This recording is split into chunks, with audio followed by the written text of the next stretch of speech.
back, kamay sa mesa. Kamay sa mesa. Okay, top 6 answers are on the board.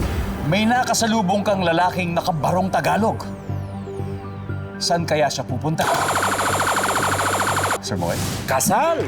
Kasal? Maaaring siya yung Pwede rin nino. Pwedeng nino. Tama, pwedeng nino. Nandiyan ba yung kasal? Wow! Sir Boy, pass or play?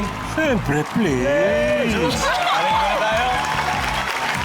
Miss Annie, ito may nakasalubong kang lalaking nakabarong Tagalog. Saan kaya siya pupunta? Gwapo kaya. Teka, baka libing.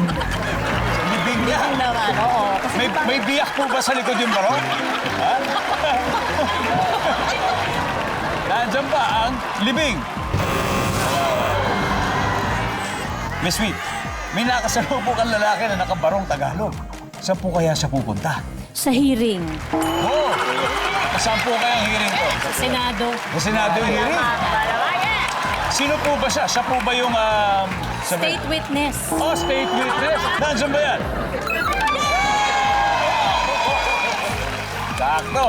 Sir Ojip, may nakakasalubong ang lalaki na nakakabarong Tagalog. Saan kaya siya pupunta? Papunta siya ng graduation. Graduation. Services?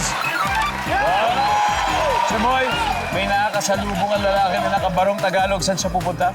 Binyag. Binyag. Si Ninong, ha? Nandiyan ba si Binyag, Ninong? Miss Annie, again, saan pa kaya? Lalaki. Lalaking nakabarong Tagalog, saan kaya siya pupunta? Malamang baka pumunta siya sa isang meeting.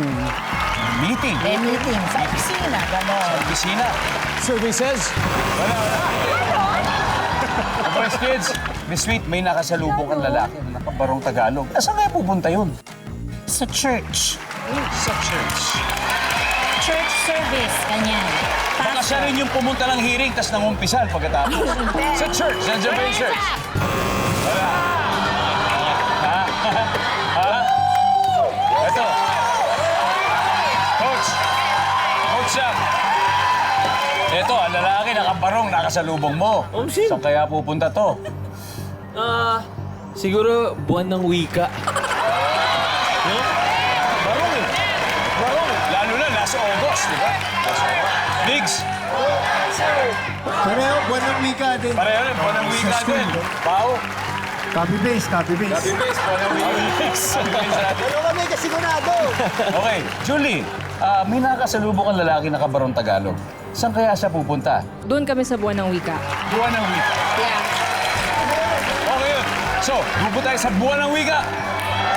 Nandiyan ba yan? Let's see.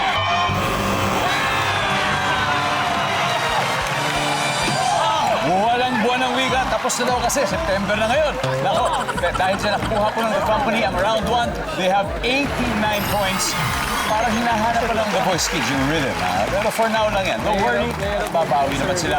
At dahil may mga sagot sa board na hindi pa nahuhulaan, so ang ating studio audience, kayo ang bibigyan ko chance panalo ng 5,000 pesos.